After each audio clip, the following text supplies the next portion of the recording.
I think there is more and more scrutiny externally of director pay. Around the world, levels of disclosure are getting more onerous and more granular. So the media and shareholders and politicians are scrutinizing levels more and more closely.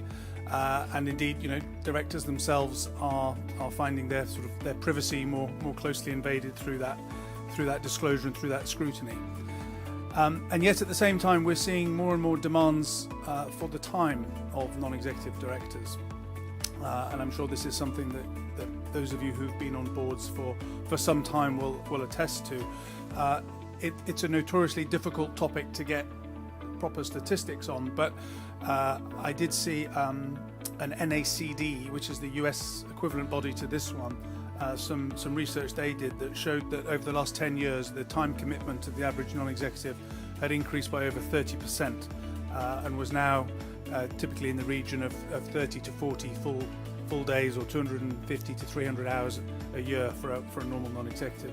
And that time commitment really has ramped up, partly in response to greater and greater governance requirements. So every time there's a new issue of a governance code in a country, and I know Malaysia had a new code in 2017, it sets out additional responsibilities for board members.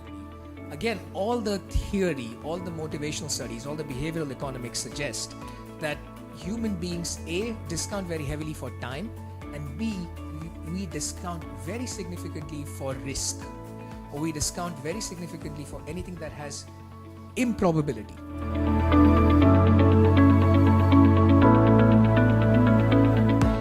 The expectation on directors and the risk of directors when you sit on that chair. Certainly, there must be a commensurate remuneration to catch up for that. Do we use the right tools to get the right talent for the particular board that you sit on?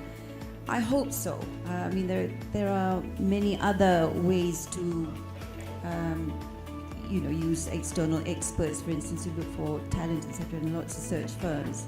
So it is actually through scandals and through failures that governments and shareholders intervene. So we've learned by making lots of mistakes and putting in place systems to avoid them.